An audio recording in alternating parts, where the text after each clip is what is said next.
Dieu lui montre aujourd'hui. Bien-aimé, lorsque nous venons à Dieu, c'est qu'il a un projet pour notre vie. Et il nous appelle automatiquement pour un lieu. Et Dieu, dans son amour, trace un plan pour ta vie. Le plus important est que tu demeures dans sa volonté. Parce que lorsqu'il t'appelle, il pose des fondements et des fondations dans ta vie et dans ton avenir. Bien-aimé, on ne peut pas construire un édifice sans poser des fondations.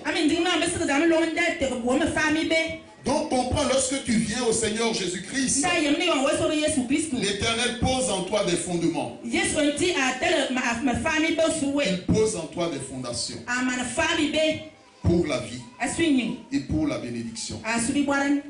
Dieu dit à Abraham qu'il fera de lui une grande nation. Ce qui sous-tend qu'en chaque enfant de Dieu, il y a une nation. Il y a une grande nation. C'est pour cela que nous devons marcher dans la sanctification. Pour notre descendance. Vous connaissez l'histoire d'Abraham. Il a eu un seul enfant avec Sarah.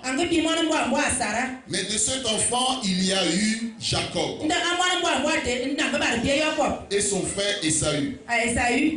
Mais de Jacob est sorti 12 fils qui constituent les 12 tribus d'Israël. Plus une fille appelée Dina. Mais c'est de ces 12 fils qu'est sortie toute la nation d'Israël que nous connaissons aujourd'hui. En chacun de nous, il y a une grande nation. En chaque frère, en chaque soeur, en chaque homme, en chaque femme, en chaque enfant, il y a une grande nation. Ce qui fait que nous devions prendre notre vie chrétienne au sérieux. Et nous devons marcher avec Dieu par la foi. Parce que Dieu veut rendre ton nom digne. Dieu veut rendre ton nom célèbre. Et faire de toi une source de bénédiction. Dieu veut que tu bénisses.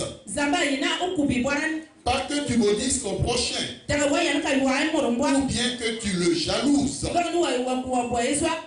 Parce que quelquefois, il y a des enfants de Dieu qui ont des pensées qui ne sont pas à la gloire de Dieu. Lorsqu'ils voient leurs frères et leurs sœurs réussir,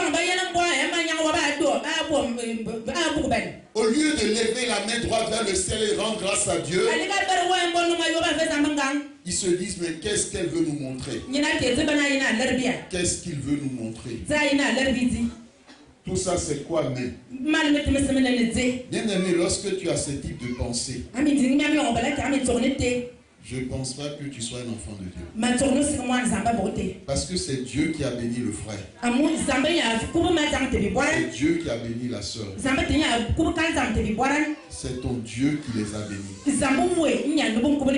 C'est ton Père qui les a bénis. Il te revient alors de remercier le Seigneur. Parce que tu ne sais pas la souffrance par laquelle le frère ou la sœur est passé avant que Dieu ne puisse l'élever. Amen. Le Seigneur aimerait que nous entretenons avec vous de ce thème. Sors de la maison de ton père. Sors de la maison de ton père. Dieu dit à Abraham, sors de la maison de ton père. Lorsque nous présentons la maison de notre père, nous ne parlons pas de notre père physique. Excusez-moi, nous ne parlons pas de notre père spirituel, à savoir Dieu. Mais nous parlons de notre père physique. Les personnes par lesquelles nous sommes venus dans ce monde. Connais-tu la maison de ton père, de ta mère avant ta naissance? après ta naissance et durant le temps que tu y as passé. Dans le texte de Genèse 12:1, nous comprenons que nous devons, en dehors du fait de quitter le monde, à l'instar d'Abraham, quitter la maison de nos pères. Dieu révèle à Abraham une vérité spirituelle. Et ce matin, il te révèle ces vérités aussi et t'ordonne de quitter, de te libérer de ta patrie et de la maison de ton père.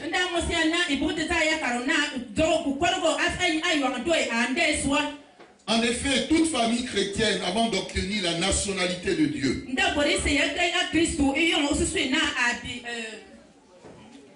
la nationalité ou la citoyenneté de Dieu,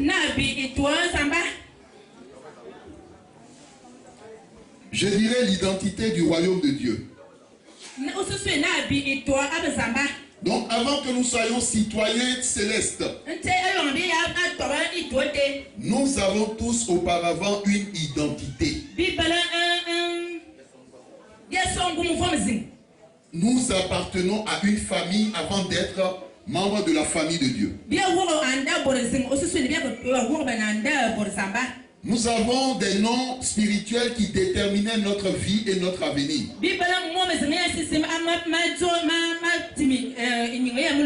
Et lors du séminaire, nous avions parlé des noms qui sont synonymes de malheur dans la vie des enfants de Dieu. Et nous avons demandé à ces derniers, si leur nom est synonyme de malheur, de demander à Dieu de racheter leur nom.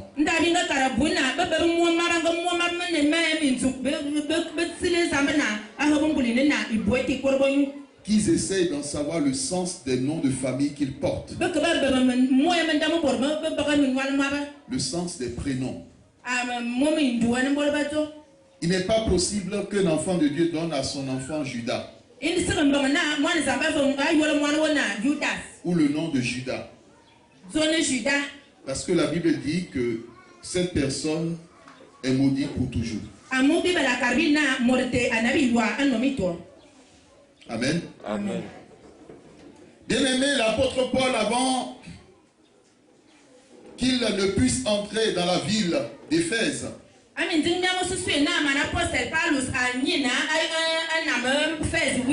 il a présenté par la suite l'importance du combat spirituel.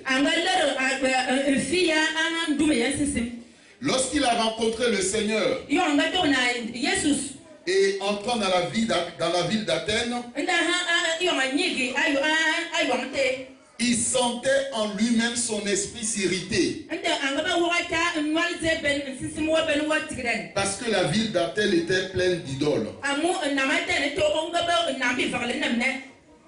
Lisons Acte 17, verset 16 et verset 29. Acte des Apôtres, chapitre 17, verset 16 et 29.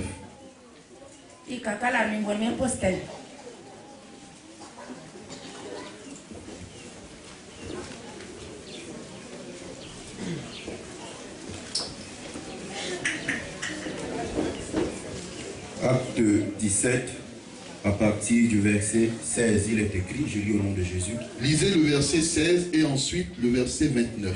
Merci. Comme Paul les attendait à Athènes, il sentait au-dessus de lui son esprit s'irriter à la vue de cette ville pleine d'idoles.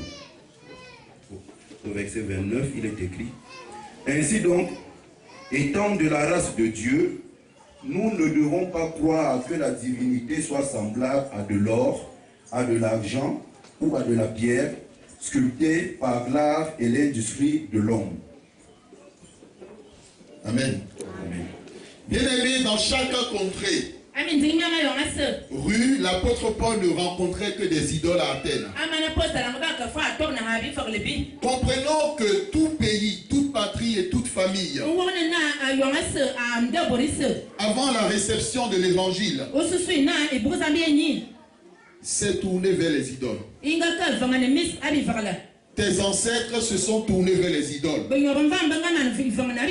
Et certaines personnes plus récentes, leurs grands-parents se sont tournés vers les idoles. Parce qu'ils recherchaient la protection.